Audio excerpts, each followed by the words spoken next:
Isang araw, nagkita-kita ang apat na magkakaibigan.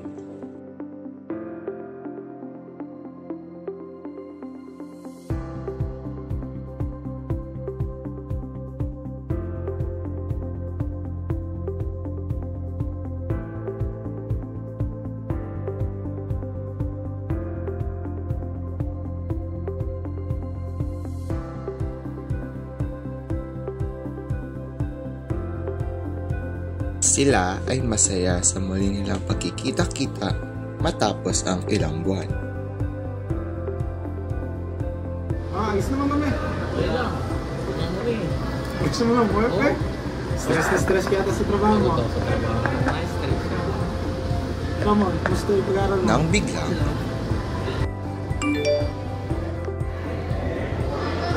Siyempre, makakatanggap ako ng 5 days sa Gigas Girl. Siyempre, ba din? Brace cam yan. Dali na akong ganyan, fishing yan. Ano ka ba na-scam dati? Ganito kasi yan, pre. at kinwento nga ni Asher kung paano siya na-fishing. Habang nagsasurf sa internet si Asher, may natanggap siya isang email. May ganito. Pinapapalitan Nakakatawa daw ko. ng bangko ang password niya. Agaran niya na pampinaltan at nalaman na. Na-scam nga ako. Ito naman ang ginawa ng umatake sa kanya. Gumawa siya ng fake email at message na halintulad sa isang totoong bangko.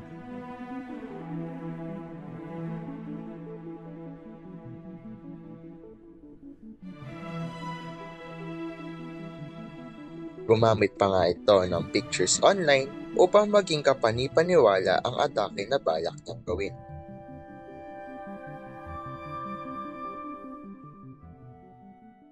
Kaya kayo, pre, maging ayos sa ganyan.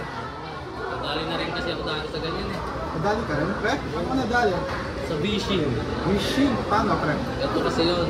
Si Al naman ay nagkwento paano siya nadali ng fishing. Habang nag-scroll si Al online, bigla na lang may lumabas na kailangang ayusin at dapat tawagan. Wala, ano to?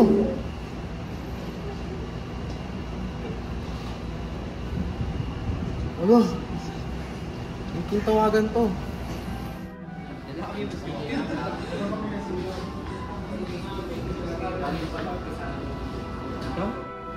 Hello sir, this is JC from Tech Support. How may I help you sir? Hello, may lumabas na warning sa computer ko. Sabi, infected daw. Paano po alisin to?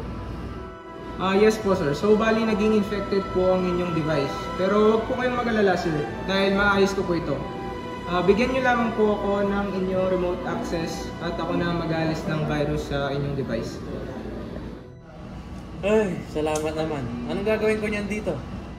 Sir, so bali may sisend po akong link sa inyo sir, no? Ang gagawin nyo lang po is pindutin ito at install yung support software na nakalagay.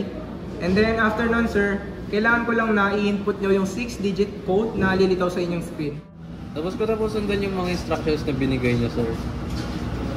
Oh, kita ko na sir. So, bali hindi maganda yung naging resulta sir. Pero, meron po kaming service na in-offer sir. One-time payment lang po ito. So, hindi nyo na kailangan mag-repurchase, mag-resubscribe. Kailangan nyo lang pong magbayad ng isang beses. Sir, at yung service po namin na yun sir, yun po yung magiging solution sir sa problem nyo po. Ang mahal naman yan, sir. Okay, sir, kung hindi po kayo magbabayad, maaaring mawalan po kayo ng access sa mga valid data na nasa device ninyo. At alam ko naman po ngayon po nating mangyari yun, sir. Kaya, ano po yung gusto nyong payment option, sir? Ano po yung preferred nyo? Bank details po ba or credit card? Okay, sir. Wait lang po. Tingnan ko lang po yung card number po.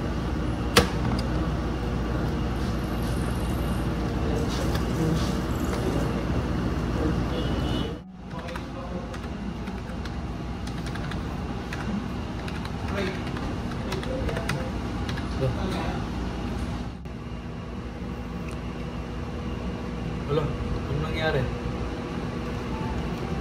Hello? Hello, sir? Nandiyan po.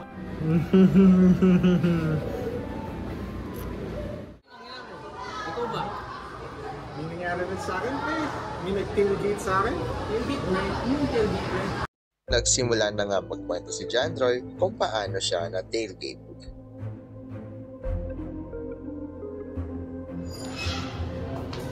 Sir, bawa kayo dito. May ano po kasi ako, delivery po for John Roy Ducod. I believe po employee siya dito. Sige sir, tanongin ko lang po. Sir, excuse po.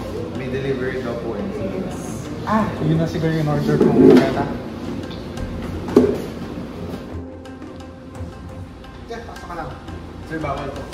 Hindi ako nang bala. Ito po pala yung order. Pag-check na lang po ako ng date ko talaga. Yung take ko kasi yan, ako din po yung matatang. Hindi po ako yung liable. Kasi delivery rider lang po ako. Ganda. Okay din po ba yung order? Okay, balik na lang po. Kunin ko lang ang wallet ko para mabayad ko na. Habang naghahanap ng pambayad si John Roy, dali-dali namang sinipad ng tailgater ang documents at files na pinasok niya sa isang flash drive.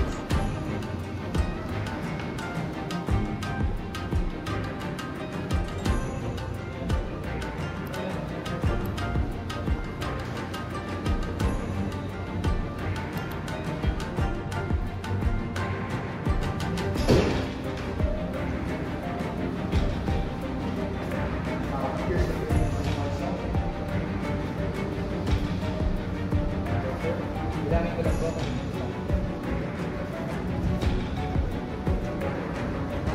Thank you po, sir.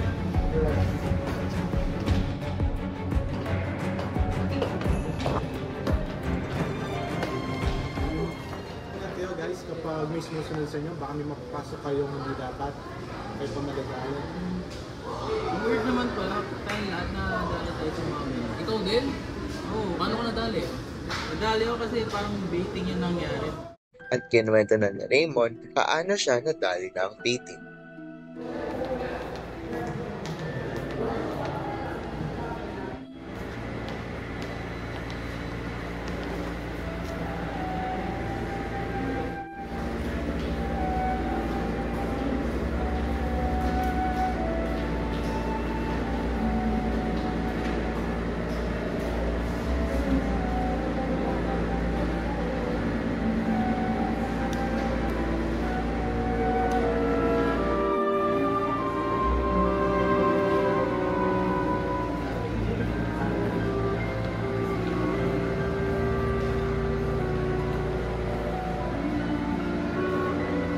Hindi alam ni Raymond, may nalagay na pala na flash drive sa bag niya.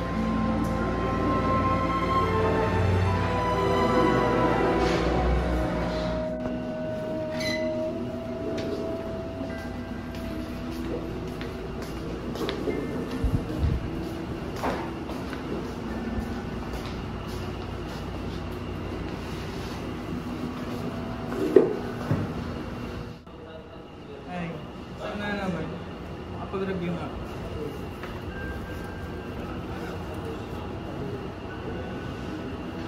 Uy, ano ito? Uy, sakto exam answer. Sakto para di na ako mag-review.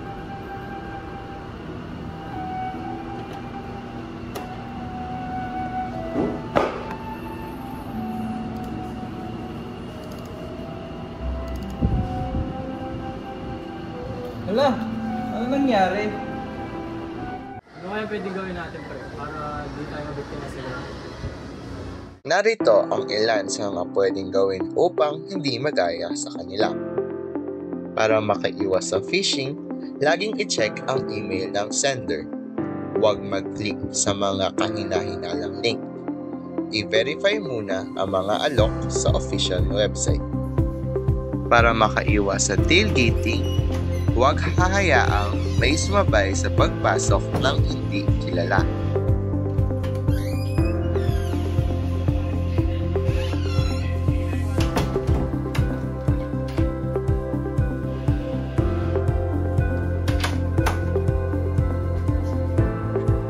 Para makaiwas sa baiting, huwag isaksak ang mga ano na USB o flash drive. Para makaiwas sa phishing, huwag magbigay ng personal na impormasyon sa tawag at laging i-verify ang pagkakakilanlan ng tumawag bago magbigay ng detalye.